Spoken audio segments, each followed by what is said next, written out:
खरं म्हणजे सर्वसाधारण सभेमध्ये महापालिकेमध्ये अनेक वेळा चर्चा झालेल्या आहेत आणि त्यांना सर्वांना माहिती आहेत का काय काय उपाययोजना महापालिके करत आहे. रस्त्याच्या खड्ड्याबद्दल बोलाल तर पावसाळ्याच्या आधी पॅचवर्कचं काम झालं आणि गेल्या वेळी झालेलं त्याच्यापेक्षा चांगलं झालं आणि ह्याच्या सगळ्या रील मला वाटते सत्ताधारीपेक्षा भाजपच्या जास्ती नगरसेवकांनी टाकलेले आहेत. प्रत्येकाने आपापल्या वॉर्डमध्ये उभे राहून रस्त्याचं कसं छान काम करून घेतोय हा दाखवण्याचा प्रयत्न केला आणि चांगला आहे. ते उपस्थित होते आणि ती कामं केलेली आहेत आणि तसं रेकॉर्डिंग पण आहे. अतिवृष्टीमुळे काही ठिकाणी खराब झालं असेल तर ज्यांनी पॅचवर्क केलं आहे त्यांना ते परत करायला सांगितलेलं आहे. काही रस्त्यांचं आधी जे काम झालेलं आणि त्याचा दर्जा बरोबर नव्हता त्यांना काळ्या यादीमध्ये आयुक्त साहेबांनी टाकलेलं आहे. त्यांच्यावर कारवाई चालू आहे आणि जी चुकीच्या गोष्टी ज्या बिलाच्या वगैरे झालेल्या आहेत त्याच्यामध्ये प्रत्यक्ष आयुक्तांनी लक्ष घालून काम करायला सुरुवात केलेली आहे. प्रशासकीय राजवटीमध्ये ज्या काही चुका झाल्या असतील त्याची चौकशी आम्ही लावलेली आहे आणि सभागृहानेच ते मान्य केलेलं आहे आणि ते देखील चालू आहे.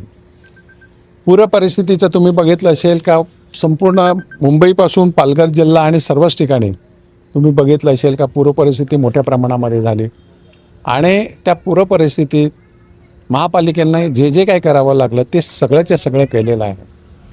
की आम्ही सांगितलेलं पूर परिस्थिती होण्याची कारणं जी होती त्याच्यात एक प्रमुख कारण होतं का जे पूर्वी वसई खाडीतलं पाणी कळवा खाडीमार्गे समुद्राला जात होते ते कळवा खाडी बुजल्यामुळे आम्ही ठाणा महापालिकेला देखील सांगितलेलं आहे का तुम्ही त्याच्यामध्ये ती खाडी साफ करा, त्याच्यातले एन्क्रोचमेंट काढा आणि ती रुंद करून खोली करा कारण ते पाणी 80% पाणी वसई खाडीत येतं आणि वसई खाडी रेती न काढल्यामुळे उथळ झालेली आहे आणि ते पाणी संपूर्ण सन सिटीपर्यंत पसरते आणि त्याच्यातनं उपाययोजना करण्यासाठी ज्या काही निरीनी अहवाल दिलेले आहेत त्याप्रमाणे पुढील कार्यवाही चालू झालेली आहे. काही ठिकाणी तुम्ही बघितले असेल का आम्ही ब्रिजेस वगैरे बनवले, नाले बनवलेले आहेत.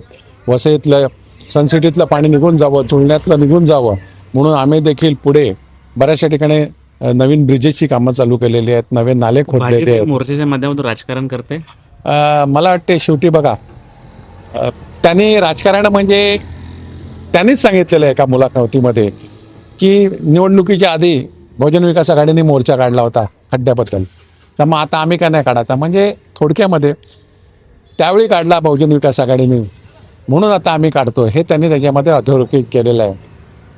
आणि निश्चित जनतेमध्ये राहण्यासाठी त्यांना हे असलं आंदोलन करणं गरजेचं आहे. दुसरा प्रश्न राहिला का पाणीपट्टी वाढली त्याबद्दल त्यांनी पाण्याच्या पैशाबाबत केलेलं आहे. तर मला वाटतं का हा प्रशासकीय राजवटीतील ठराव आहे, त्यांच्या सत्तेतलाच ठराव आहे आणि जसं प्रभाग समितीच्या सभापतीसाठी ठराव विखंडित करण्यासाठी ते राज्य सरकारकडे गेलेले आहेत तर त्या प्रश्नासाठी जर तुम्ही राज्य सरकारकडे विखंडण्यासाठी ठराव जातात तर हा पाण्याचा ठराव विखंडित करण्यासाठी तुम्ही गेला पाहिजे कारण तो शेवटी शासनाचा अधिकार आहे. आम्ही देखील शासनाला विनंती केलेली आहे का बाबा ह्याच्यामध्ये काहीतरी मार्ग काढला पाहिजे. प्रॉफिट कमावणं नाही परंतु जेवढा खर्च होता ते करणं गरजेचं आहे. आणि दुसरं सगळ्यात महत्त्वाचं का MMID हे सरकारचे आणि इकडे ह्यांचेच पदाधिकारी बसलेले आहेत, अधिकारी बसलेले आहेत, ह्यांचेच राजकीय नेते तिकडे अध्यक्षपदावर बसलेले आहेत.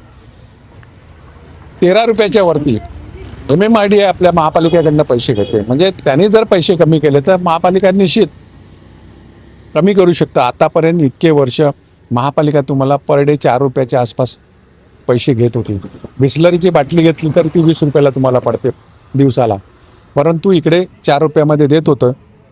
शासनाने सांगितलं का तोट्यामध्ये काही करता येणार नाही अन्यथा तुम्हाला अनुदानं मिळत नाही आणि शासनाची अनुदानं मिळण्यासाठी काही गोष्टी महापालिकेच्या खात्यातून देखील आपल्याला जमा करायला लागतात आणि ते आधी जमा करायला लागतात. तुम्हाला माहिती आहे देहरजी धरण ज्यावेळी बंद होतं त्यावेळी लोकनेते हितेंद्र ठाकूर यांनी 165.29 करोड रुपये शासनाला पहिला भरले आणि ते आपल्या ताब्यात आपण धरण घेतलं आणि पुढची योजना चालू झालेली आहे. म्हणजे शेवटी असे ॲडव्हान्स ज्यावेळी पैसे द्यायला लागतात तर निश्चित ते कुठून तरी महापालिकेतनं जनतेकडनंच वसूल करायला जात आहेत. हे केंद्र सरकार देखील करते आणि राज्य सरकार देखील करते. त्यामुळे या सगळ्या गोष्टी माहीत असून देखील बोंबाबोंब करतात. दुसरा लोकांना बाहेर पडण्यासाठी जनतेचा एक सगळ्यात महत्त्वाचा का स्मार्ट मीटर ही जी काढून नेली, जुनी काढून नेली आणि स्मार्ट मीटर बसवले आणि त्याच्यामुळे डबल टिबल लोकांना विजेचा आकार यायला लागला.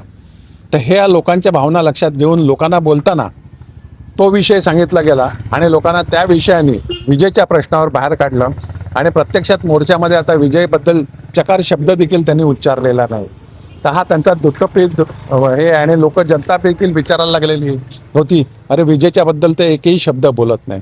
परंतु वसई विरार महापालिकेला जे काय करायचं तर लोकनेते हितेंद्र ठाकूर यांनी ज्या आधी त्यांच्या कार्यकाळामध्ये ज्या योजना मंजूर केलेल्या होत्या त्या कुठच्याही योजना या वर्षभरामध्ये या सत्ताधाऱ्यांनी इथून नवीन निवडून आलेल्या आमदारांनी त्याच्यासाठी काही प्रयत्न केला नाही. कारण त्यांना माहिती आहे की आक्रोश जर वाढला तर हा या सत्ताधाऱ्यांच्या विरुद्ध बहुजन विकास आघाडीच्या विरुद्ध आक्रोश वाढू शकतो. म्हणून जाणून बुजवून ते त्यांच्या वॉर्डमध्ये देखील काही कामं करून घेत नाहीत. कारण त्याचा आक्रोश वाढला पाहिजे आणि लोकांना ते असं सांगतात का आमचं काम होत नाही. प्रत्यक्षामध्ये रीलमध्ये ते काम करतात असं दाखवत असतात आणि दुसऱ्या ठिकाणी कामं होत नाही असं दाखवत असतात. ही त्यांची दुटप्पी भूमिका आहे आणि येथील जनता सगळे जाणून आहे.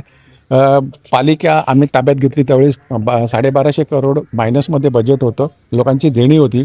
आता कुठचीही आम्ही ठराव आम्हाला नवीन घेता येत नव्हते, परंतु आता आम्ही त्याची पूर्तता करायला सुरुवात केलेली आहे आणि पावसानंतर खरं रूप तुम्हाला दिसू शकेल, विकास दिसू शकेल आणि वसईचा कायापालट जो 5 वर्ष थांबलेला होता विकास तो पूर्ण करायचा आम्ही प्रयत्न करू.